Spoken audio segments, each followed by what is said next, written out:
وَلَقَدْ يَسَّرْنَا الْقُرْآنَ لِلذِّكْرِ فَهَلْ مِن مُّدَّكِرٍ.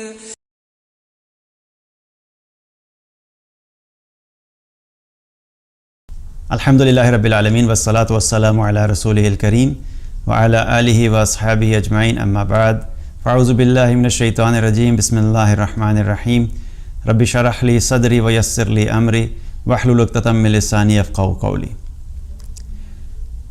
الذین یؤمنون بالغیب ویقیمون الصلاۃ ومما رزقناہم ینفقون. وہ لوگ جو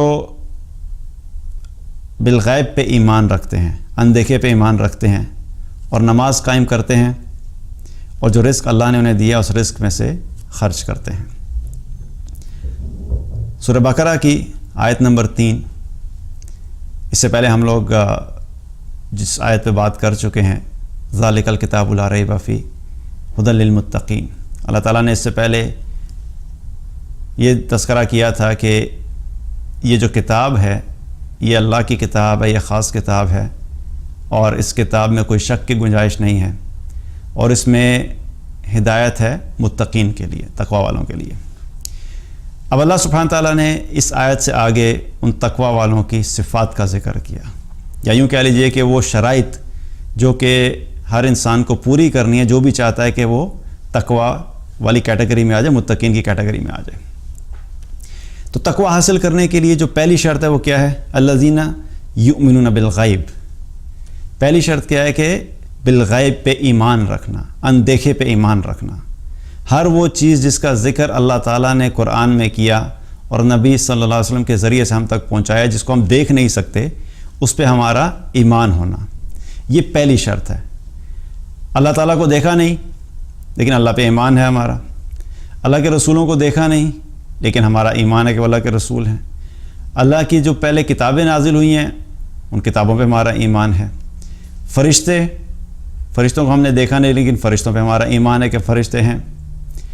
آخرت کی زندگی، جنت، جہنم، میدان محشر، موت کے بعد دوبارہ اٹھنا، اس سب پہ ہمارا ایمان ہے. اسی طریقے سے تقدیر پر ایمان. تقدیر کے جو فیصلے ہیں وہ اللہ سبحانہ تعالیٰ خود ہی کرتا ہے.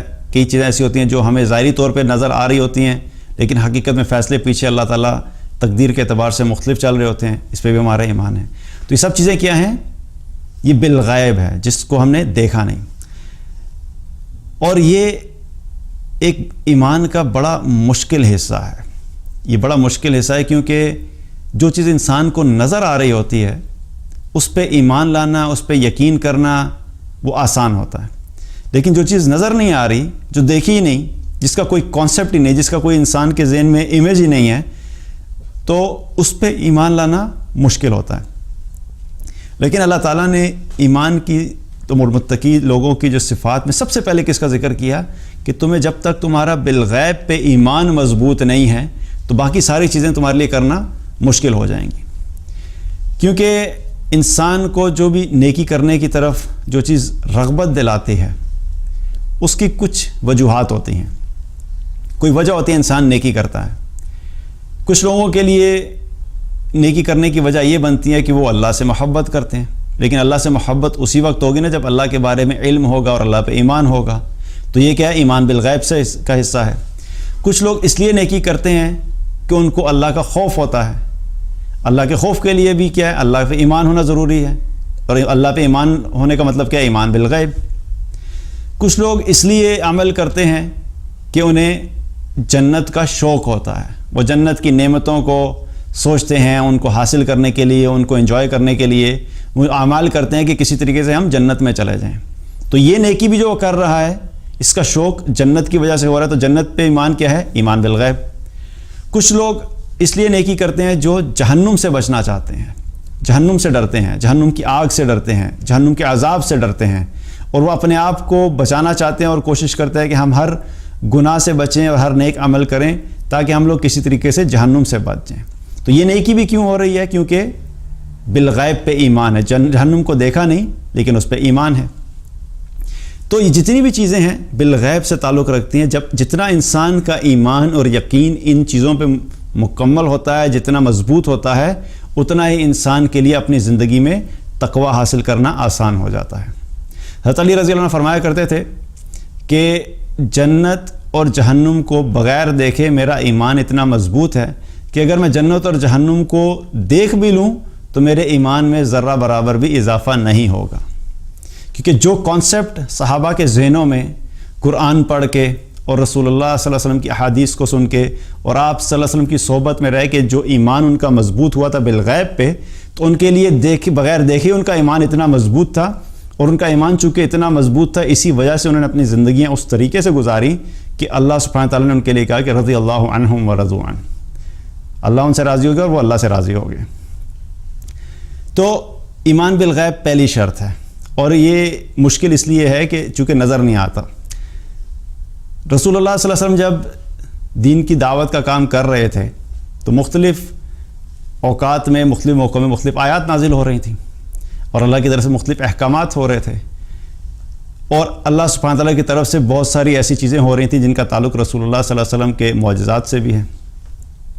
انہی میں سے ایک جو واقعہ ہے وہ کیا ہے؟ معراج کا واقعہ۔ تو ایک طرف جب آیات آتی تھی تو مسلمان ان آیات کو کفار کے تک پہنچاتے تھے، اور وہ کفار مکہ جو تھے ان میں سے کچھ کو سمجھ لیتے تھے، کچھ کا مذاق اڑاتے تھے، کچھ کے بارے میں کہتے تھے یہ تمہاری عقل سے باہر ہے۔ تو ایسی سچویشن میں لوگوں کو کنونس کرنا، جب کہ آپ ویسے ہی بہت تھوڑے سے ہوں اور آپ کی اپنی بات ابھی بہت زیادہ لوگ ماننے والے نہیں ہوں، تو ان کو لوگوں کو سمجھانا، ان کو کنونس کرنا، ان کو جسٹیفائی کرنا دلیل کے ساتھ، عقل کے ساتھ، لاجک کے ساتھ کئی دفعہ مشکل ہوتا ہے۔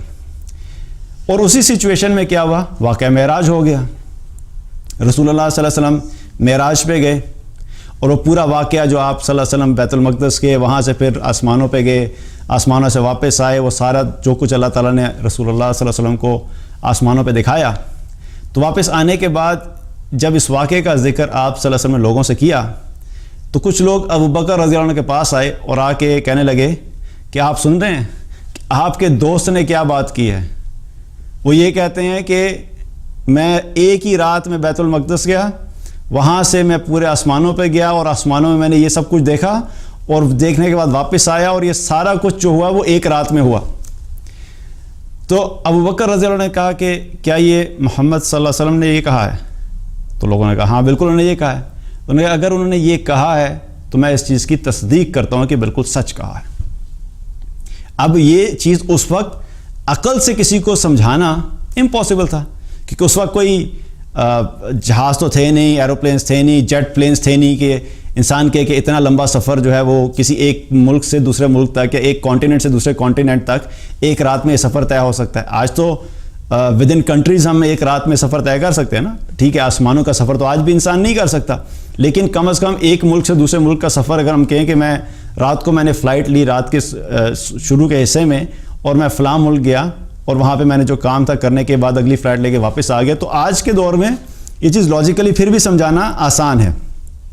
لیکن اس وقت جب کہ لوگ پیدل سفر کرتے تھے، اونٹوں پہ سفر کرتے تھے، گھوڑوں پہ سفر کرتے تھے، اور ایک جگہ سے دوسری جگہ جانے کے لیے کئی کئی دن چاہیے ہوتے تھے، تو اس سچویشن میں اس چیز کو ماننا لوگوں کے لیے مشکل تھا۔ اور کچھ ایسے ایمان والے تھے جن کے ایمان بڑے کمزور تھے، تو ان کو مشکل بھی ہوئی، کیونکہ ان کو خود بھی اس چیز پہ یقین کرنا ان کے لیے مشکل ہو رہا تھا۔ لیکن ابو بکر رضی اللہ عنہ نے سنتے ہی کہا کہ اگر رسول اللہ صلی اللہ علیہ وسلم نے یہ بات کہی ہے تو میں اس چیز کی تصدیق کرتا ہوں کہ بالکل سچ ہے۔ تو یہ سب کیا ہے؟ بالغیب سے تعلق رکھتا ہے۔ تو جو بالغیب پہ ایمان چونکہ صحابہ کا اتنا مضبوط تھا، اسی وجہ سے ان کی زندگیوں میں عمل کرنا بھی آسان ہو گیا۔ تو اللہ سبحانہ تعالیٰ میں کیا فرما رہے ہیں کہ پہلی صفت جو کہ متقی بننے کے لیے ضروری کیا ہے کہ بالغیب پہ ایمان ہونا، اندیکھے پہ ایمان ہونا۔ جس چیز کے بارے میں اللہ تعالیٰ نے فرمایا ہے اور جس اس کو ہم نے دیکھا نہیں ہے، ہمارا ایمان ہے کہ اللہ سبحانہ تعالیٰ نے بالکل سچ فرمایا ہے، حق فرمایا ہے، اور جیسے اللہ تعالیٰ نے بتایا ہے ویسا ہی ہے۔ تو یہ کیا ہے؟ یہ ایمان بالغیب۔ تو پہلی صفت ہوگی ایمان بالغیب کی۔ دوسری صفت وَيُقِيمُونَ الصَّلَاةَ، اور یہ متقی لوگ کون ہوں گے یا کون ہیں؟ جو نماز قائم کرتے ہیں۔ ایمان کے بات کرنے کے بعد اگلی ہی بات فوراً کیا؟ نماز کی بات کی، کیونکہ اکثر ہمارے یہاں زندگی میں کیا ہے کہ مسلمانوں کو دیکھا جائے تو اکثریت مسلمانوں کی کیا ہے؟ صرف کلمہ پڑھنے کے بعد مطمئن ہو کے بیٹھ گئے، لا الہ الا اللہ محمد رسول اللہ، چلیں جی ہم نے کلمہ پڑھ لیا، اب ہم مسلمان ہیں، اب ہم جنت میں چلے جائیں گے، اشہدو ان لا الہ الا اللہ و اشہدو ان محمدا عبدہ و رسولہ، بس جی ہم نے کلمہ پڑھ لیا ہے، اللہ اور اللہ کے رسول پہ ایمان ہے، اب بس جس دن موت آئے گی اس دن ہم سیدھے جنت میں چلے جائیں گے۔ تو اللہ سبحانہ تعالیٰ نے ایمان کے فوراً بعد کیا کہا؟ کچھ کام بھی کرنے ہیں، صرف ایمان کافی نہیں ہے، کیونکہ وہ سارے کرائٹیریاز پورے جب تک ہم نہیں کریں گے تب تک ہم تقوی والے نہیں ہو سکتے۔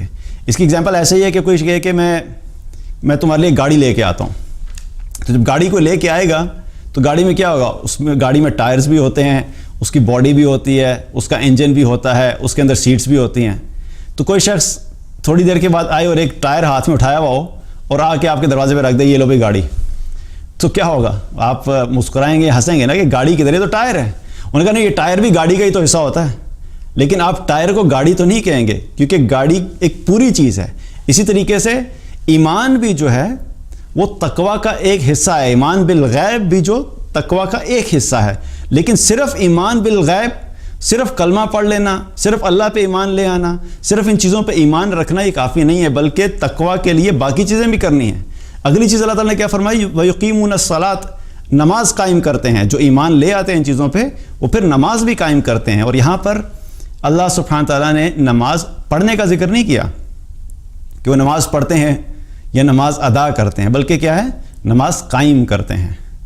قائم کرنے میں کیا ہے؟ قائم کرنے کے بارے میں مفسرین نے اس کی پوری ڈیٹیلز دی ہیں کہ قائم کرنے کا کیا مطلب ہے۔ قائم کرنے کا مطلب کیا ہے نماز کا؟ کہ یہ وضو بھی اہتمام سے کرتے ہیں، جو صحیح طریقہ ہے، سنت طریقہ ہے، اس کے مطابق وضو کرتے ہیں۔ یہ اپنی نمازوں کو اوقات پہ ادا کرتے ہیں، یہ بھی نماز کے قائم کرنے میں ہے۔ جب نماز پڑھنے کے لیے کھڑے ہوتے ہیں تو قیام جو ہے وہ اطمینان سے کرتے ہیں، رکوع اطمینان سے کرتے ہیں، سجدہ اطمینان سے کرتے ہیں، اور جو نماز میں پڑھتے ہیں تو جو کچھ بھی پڑھتے ہیں اس کی تلاوت بھی جو ہے وہ آرام سے، اطمینان سے، سکون سے کرتے ہیں۔ اکثر کیا ہوتا ہے کہ لوگ نماز میں رکوع سجدہ تو اطمینان سے کرتے ہیں، لیکن رکوع اور سجدے میں جو تسبیحات ہیں وہ کئی دفعہ اتنی تیز پڑھ رہے ہوتے ہیں کہ ان کو خود بھی سمجھ نہیں آتی کہ وہ کیا کہہ رہے ہیں۔ تو کیا ہے کہ جو تلاوت کی جائے اور جو تسبیحات ہیں ان کو بھی آرام سے ادا کرنا، جلدی نہیں کرنی، یہ بھی کیا ہے؟ نماز کے قائم کرنے میں ہے۔ اور جب نماز پڑھتے ہیں تو ان کی نماز میں خشوع بھی ہوتا ہے، ان کا دل، ان کا دماغ اللہ کی طرف متوجہ ہوتا ہے، اس بات کی طرف متوجہ ہوتا ہے جو بات وہ کہہ رہے ہیں، جو پڑھ رہے ہیں۔ تو یہ سب چیزیں کیا ہیں؟ نماز قائم کرنے میں ہیں۔ تو اللہ سبحانہ تعالیٰ نے کیا فرمایا کہ یہ لوگ نماز قائم کرتے ہیں۔ اور نماز ہماری زندگی کا اتنا اہم حصہ ہے ایک مسلمان کی زندگی کا، کہ ایک مسلمان کی زندگی نماز کے بغیر اس کی زندگی کا کوئی تصور نہیں ہے، کوئی کانسیپٹ نہیں ہے۔ وہ ایک چلتا پھرتا مردہ ہے، وہ ایک لاش ہے جو انسان اپنے آپ کو مسلمان تو کہے لیکن نماز نہ پڑھتا ہو۔ نماز کے بارے میں نبی صلی اللہ علیہ وسلم نے فرمایا بین العبد و بین الکفر ترک الصلاۃ۔ اتنے سخت الفاظ آپ صلی اللہ علیہ وسلم نے نماز چھوڑنے والوں کے لیے استعمال کیے کہ بندے اور کفر کے درمیان جو چیز فرق کرتی ہے وہ نماز ہے۔ یعنی جو شخص نماز نہیں پڑھتا اس کی نماز چھوڑنے کی عادت اس کو کفر تک لے جاتی ہے۔ اتنے سخت الفاظ ہیں۔ اور نماز کے بارے میں آپ صلی اللہ علیہ وسلم نے فرمایا کہ جس شخص کی ایک نماز چھوٹ گئی، عصر کی نماز چھوٹ گئی، فَكَأَنَّمَا وُتِرَ أَهْلُهُ وَمَالُهُ، جس کی عصر کی نماز چھوٹ گئی وہ ایسا ہی ہے کہ جیسے اس کا اہل و عیال اور مال سب کچھ لٹ گیا ہو۔ آج ہم اپنے مال کمانے میں کتنے مصروف ہوتے ہیں، اور اکثر نمازیں ہم جو چھوڑتے ہیں اس کی وجہ بھی یہی ہوتی ہے، یا لوگ اپنے مال کمانے میں مصروف ہوتے ہیں، یا اپنے اہل و عیال میں مصروف ہوتے ہیں، یا اپنے دوستوں میں اور فرینڈ سرکل میں مصروف ہوتے ہیں، جس کی وجہ سے کیا ہوتا ہے؟ نماز چھوٹ جاتی ہے۔ اور رسول اللہ صلی اللہ علیہ وسلم کیا فرما رہے ہیں کہ جس شخص کی ایک نماز چھوٹ گئی، ساری نمازوں کی بات نہیں، ایک نماز چھوٹ گئی، اس کا نقصان جو ہے، اس کے نقصان کیا ہے کہ ایسے ہی ہے کہ جس کے سارے اہل و عیال یعنی فیملی ممبرز اور اس کا مال، اس کے پاس جو کچھ بھی تھا، کوئی ڈاکو آئے اور وہ سب کچھ لوٹ کے لے کے چلے گئے۔ تو کیا ہوا کہ اس انسان کی زندگی میں جو سب سے اہم چیز تھی، اس کا مال اور اس کے اہل و عیال، اگر وہ اس کی زندگی سے نکل جائیں تو اس کی زندگی کیسی ہوگی، اس کی کیا فیلنگز ہوں گی، اس کو کتنا غم ہوگا، اس کو کتنا افسوس ہوگا۔ اس انسان کی کیفیت کو الفاظ میں بیان نہیں کیا جا سکتا کہ اس شخص کا کتنا بڑا نقصان ہے۔ اور اگر کسی کے بارے میں یہ خبر پہنچے کہ اس کے گھر میں ڈاکہ پڑا اور اس کے گھر والوں کو بھی لے گئے اور اس کے مال بھی سارا لوٹ کے لے گئے، تو بہت سے لوگ اس کے گھر افسوس کرنے کے لیے آئیں گے کہ تمہارا بڑا نقصان ہو گیا. لیکن آج ہماری زندگی میں ہم دیکھیں تو کتنے عرصے نمازیں چھوڑتے چلے جاتے ہیں, لیکن چھوڑنے والے کو بھی افسوس نہیں ہوتا, اور جو ارد گرد کے لوگ ہیں جب ان کو پتہ لگتا ہے کہ نماز نہیں پڑھتا اور نماز اس کی چھوٹ گئی تو ان کو بھی کوئی افسوس نہیں ہوتا. تو آپ صلی اللہ علیہ وسلم کیا فرما رہے ہیں کہ ایک نماز کا چھوڑنا اتنا بڑا نقصان ہے. تو نماز ہماری زندگی میں بہت اہم ہے, اس کے بغیر ایک ایمان والے کی زندگی کا کوئی تصور ہی نہیں ہے. اسی لیے اللہ تعالیٰ نے قرآن کے شروع میں ہی ہمیں بتا دیا کہ کیا چیزیں اہم ہیں ایک انسان کی زندگی میں, ایک مسلمان کی زندگی میں, اگر وہ تقوی والا ہونا چاہتا ہے. اور نماز کی جہاں پہ ہم نے بات کی کہ قیام, رکوع اور سجدہ ان کو بھی آرام سے کرنا, سکون سے کرنا, اطمینان سے کرنا, اسی طریقے سے نماز میں خشوع کا اہتمام کرنا. اللہ تعالیٰ نے قرآن میں فرمایا اقیم الصلاۃ للذکر, نماز قائم کرو میری یاد والی نماز. اور نماز کا مقصد بھی یہاں پہ پتہ لگ گیا کہ نماز پڑھنے کا اصل مقصد کیا ہے, کہ ہم اللہ سبحانہ تعالیٰ کو نماز میں یاد کریں. جتنا ہم اللہ کو نماز میں یاد کریں گے اتنی ہی ہماری نمازیں جو ہے وہ اچھی بھی ہوں گی اور ان کو قبولیت کا درجہ بھی ملے گا, اور ان کا ہمیں دنیا میں فائدہ بھی ہوگا. ہمارے دلوں کو سکون ملے گا, ہماری زندگیوں میں سکون آئے گا, ہماری زندگیوں سے گناہ نکلیں گے. وہ جو نماز کے جتنے بھی فائدے ہیں وہ اس صورت میں ہیں کہ جب نماز کو ہم اس طریقے سے ادا کریں جس طریقے سے ادا کرنے کا حق ہے. تو خشوع کا بھی اہتمام کرنا, نماز کو خشوع سے پڑھا جائے اور اہتمام کے ساتھ پڑھا جائے, کیونکہ نبی صلی اللہ علیہ وسلم اور صحابہ جو تھے وہ صرف نماز ایسے ہی پڑھ نہیں لیا کرتے تھے جس طرح ہم لوگ پڑھ لیتے ہیں. 4 فرض پڑھنے ہیں تو 3 منٹ میں 4 فرض پڑھے اور چلو جی فارغ ہو گئے اور خوش ہو گئے, جی آج میں نے 5 وقت کی نماز پڑھ لی. تو ٹھیک ہے, وہ ٹک تو لگ جائے کہ 5 وقت کی نماز پہ کھڑا ہوا تھا, لیکن وہ جو نماز پڑھنے کی جو کرائٹیریاز ہیں, جو اس کی ریکوائرمنٹس ہیں وہ فلفل نہیں ہوں گی, اس کے جو فائدے ہیں وہ حاصل نہیں ہوں گے. نبی صلی اللہ علیہ وسلم رات کو جب نماز کے لیے کھڑے ہوتے تھے تو ہم عائشہ رضی اللہ عنہ فرماتے ہیں کہ کئی دفعہ اتنا لمبا قیام کیا کرتے تھے کہ آپ صلی اللہ علیہ وسلم کی پنڈلیوں میں ورم پڑ جاتے تھے کھڑے ہونے کی وجہ سے, اتنا لمبا قیام کیا کرتے تھے. اسی طریقے سے عبداللہ ابن زبیر رضی اللہ عنہ جب نمازیں پڑھا کرتے تھے رات کو تو انہوں نے اپنے اوقات اور اپنی راتیں ڈیوائیڈ کی ہوئی تھیں. وہ کہتے تھے آج رات میں نے قیام میں گزارنی ہے, آج کی رات میں نے رکوع میں گزارنی ہے, آج کی رات میں نے سجدے میں گزارنی ہے. اس کا مطلب کیا ہے کہ یہ نہیں کہ صرف قیام کی اور نماز پڑھ لی, بلکہ اس کا مطلب یہ ہے کہ جو نماز کا زیادہ وقت جو ہے وہ کس میں گزارنا ہے. تو اکثر وقت قیام میں گزارنا ہے, کچھ راتوں میں رکوع میں گزارنا ہے, کچھ راتوں میں سجدوں میں گزارنا ہے. تو یہ نماز کیسے صحابہ پڑھ لیتے تھے اتنی لمبی لمبی نمازیں؟ کیونکہ ان کے دلوں میں نماز کی اہمیت تھی, کیونکہ ان کو نماز میں سکون ملتا تھا, کیونکہ ان کو نماز میں اللہ کی یاد ایسی ہوتی تھی کہ ان کا نمازوں کی طرف دل کھنچتا تھا. آج ہماری نمازیں جو ہیں اول تو بہت سے لوگ پڑھتے ہی نہیں, اور جو پڑھ بھی لیتے ہیں وہ صرف پڑھتے ہی ہیں, وہ قائم نہیں کرتے. تو جو نہیں پڑھ رہے ان کو کیا ہے کہ سب سے پہلے کیا ہے کہ اللہ کی بارگاہ میں توبہ کرنے, کیونکہ نماز کا چھوڑنا کبیرہ گناہوں میں سے ہے. جو شخص نماز نہیں پڑھتا وہ کبیرہ گناہ کرتا ہے, اور کبیرہ گناہ کے لیے توبہ لازمی شرط ہے. تو توبہ کر کے نماز پڑھنا شروع کریں, اور نہ صرف پڑھیں بلکہ اس کو قائم کریں, اس کی جو شرائط ہیں ان کے اوپر فوکس کریں, تاکہ ہم لوگ بھی ان لوگوں میں شامل ہوں جو کہ تقویٰ والے ہیں. تو 2 چیزیں ہوگی, پہلی چیز کیا ہے ایمان بالغیب, اور دوسری چیز نماز قائم کرنا, اور تیسری چیز اللہ تعالیٰ نے کیا فرمائی وَمِمَّا رَزَقْنَاهُمْ يُنْفِقُونَ, اور جو مال ان کے پاس ہے اس میں سے اللہ کی راہ میں خرچ کرتے ہیں. جو مال ہمارے پاس ہے وہ حقیقت میں کس کا ہے؟ ہم جب اس دنیا میں آئے تھے تو کوئی مال اپنے ساتھ لے کے آئے تھے؟ ہم کس حال میں آئے تھے؟ ہمارے جسم پہ تو کپڑا بھی نہیں تھا, مال تو بہت دور کی بات, 1 انچ کپڑا بھی ہمارے جسم پہ نہیں تھا.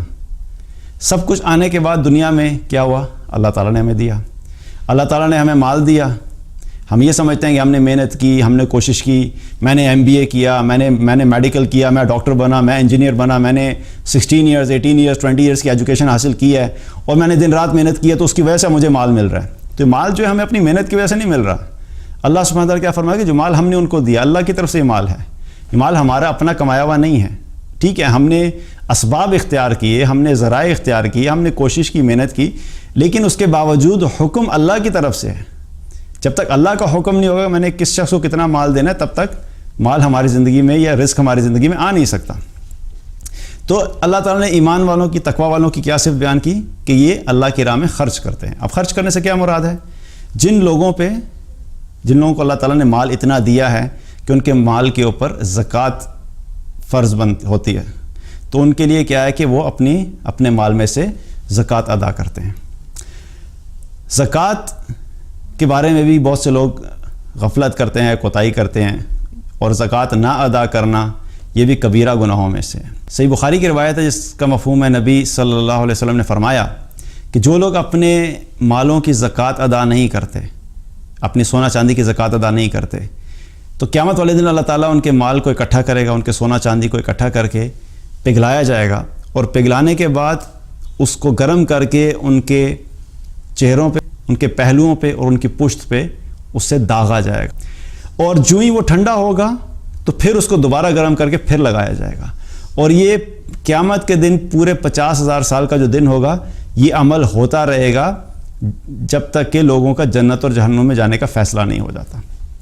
تو آپ سوچئے کہ کتنا بڑا نقصان ہے ایسے شخص کا جو اپنی زندگی میں مال اکٹھا کرتا رہا اور اس نے یہ بھی خیال نہیں کیا کہ میرے مال کے اوپر جو زکوٰۃ بنتی ہے میں پتہ تو کر لوں کہ زکوٰۃ بنتی ہے کہ نہیں بنتی، اور اگر بنتی ہے تو کتنی بنتی ہے، اور جتنی بنتی ہے کیا میں اتنی پے کر رہا ہوں کہ نہیں کر رہا ہوں۔